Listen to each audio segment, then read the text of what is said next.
Azalea Hart from iHeartradio Canada, which is kind of cool. iHeart. I know. We're here with Mary Berg, Hugh Acheson, and Craig Wong from MasterChef Canada. So awesome to have all three of you here. This is so exciting. Thanks so much, Azalea. So we got to talk about challenges from the show. What challenge do you think would get you kicked off? Oh, that's a hard one. Hugh, I'm throwing it to you first. I mean, there's some things that just don't plate well. Kind of, risottos, things like that don't work well. But a specific challenge, I don't know. That risotto would be your downfall?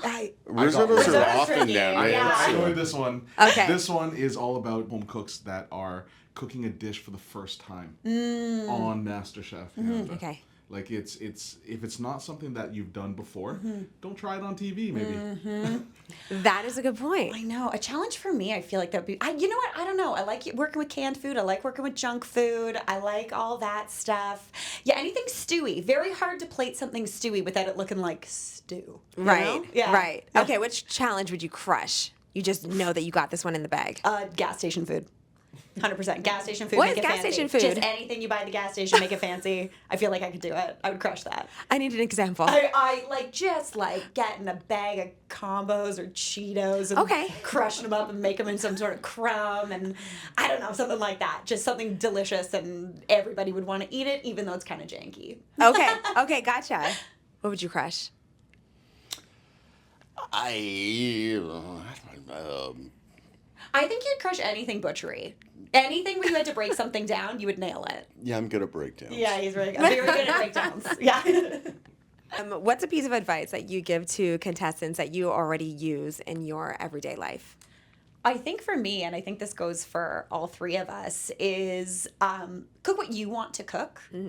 Don't try to pander, really, to the judges. Everyone knows the best food is the food that you cook from the heart with, or something that you are used to or familiar with, or has a story behind it. I think from my experience in the MasterChef Canada kitchen as a home cook, when I tried to make something that I thought the judges would like, that's when I really messed up. Because I was cooking outside of my zone. I was trying for something. I was pretending. Don't do that. Just cook from the heart. And let the ingredient speak for itself. You don't want to over manipulate an ingredient. You don't want to try to outsmart the dish itself. Let the dish and the ingredients speak for themselves. Okay, so all about What language are authenticity. they speaking? Deliciousness. Yeah. Just yum. Okay, if you could use 3 pantry items forever, and you have to use them in every meal, what would those 3 pantry items be? I'm going with rice. Nice. Rice is an easy one. You can grind it up. You can make rice flour, make noodles. You can use the rice in so many different cultures. Also, salt is indispensable. I mean, You're taking all the good ones. and I guess the last one that I would definitely include is probably some kind of spice. I got to go with a little bit of pepper, something chili, some kind of chili powder. If I can encapsulate all of them, that's the ones I would go with. I think for me, I'm going to choose my kind of favorite flavor boosters. A lemon, 100% lemon. Zest is so beautiful and bright. The juice, obviously super acidic. If you slice it really thin and then cook it all, you can actually eat the white part. It's really, really beautiful. I would say nutmeg, because that's my favorite. Love a little nutmeg. Very festive.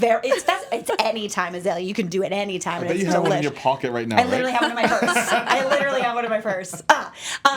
And my final one would probably be sherry vinegar. It's probably my favorite vinegar of the vinegar world. Very exciting, hey? I do like that. It's very good. Yeah. I know you're thinking on that one. one. I mean, I'd say sweet onions. Okay. Just 'cause Sweet. they're versatile. I'd say a flock of chickens. Many uses. Yeah. They lay eggs.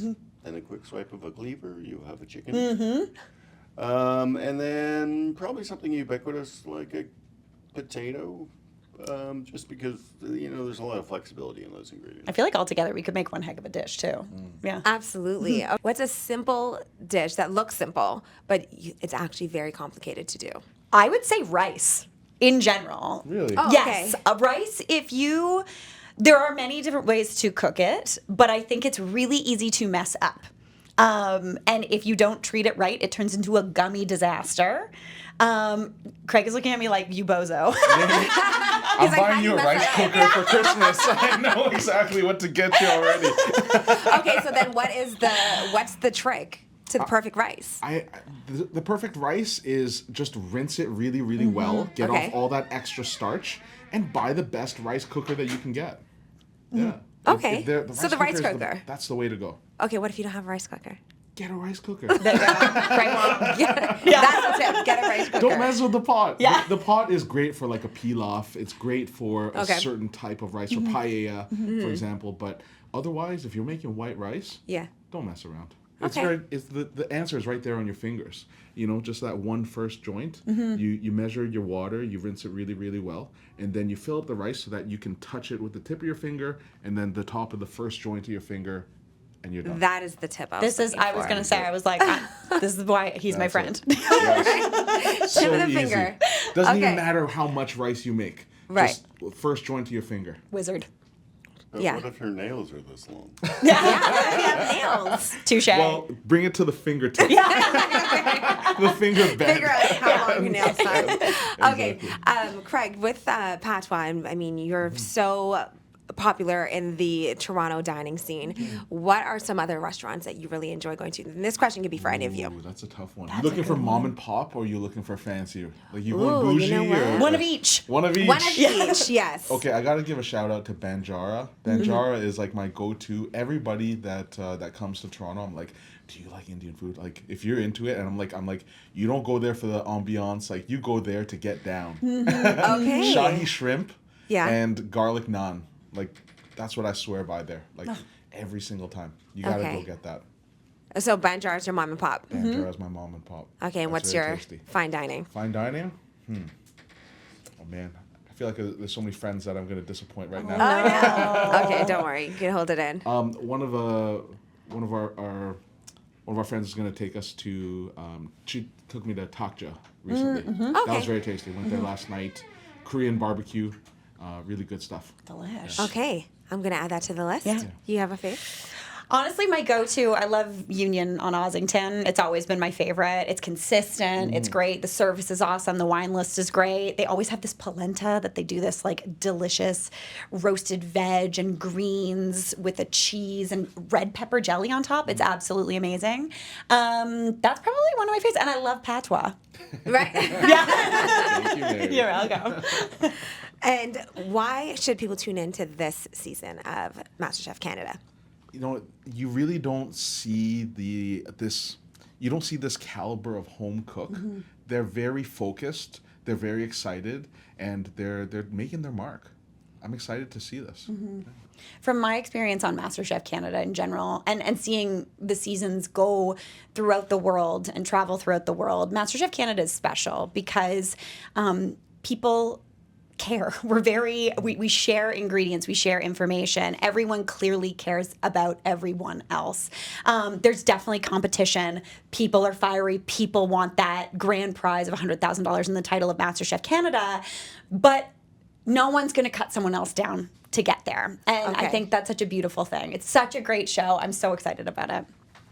I was going to ask if there was a moment during the show actually where someone was kind of doing something that made you side eye and say, "What are you doing?" But then it ended up working out.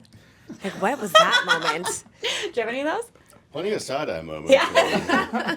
on technique and things like that. But, sometimes it works out. Sometimes I bet there's way too many instances to mention specifics. But you got to watch the show. It's 11 episodes. A lot of me doing side-eye with things. There's a lot of nail biting. The amount of me crouching as we're doing the countdown of 10 seconds left of Right. people still just frantically getting stuff on the plate. It was like a sport, I assume. I'm not much of a sports person. It felt like though But it buzzer felt beater. like Buzzer the beater. Olympics. 100%. Okay, thank you so much. This was awesome. Thanks and so we much. look forward. Can you tell us a little bit about when to watch MasterChef Canada and where to tune in? MasterChef Canada airs this fall on CTV on Tuesdays. Super excited. Perfect. Thank you. Thank you.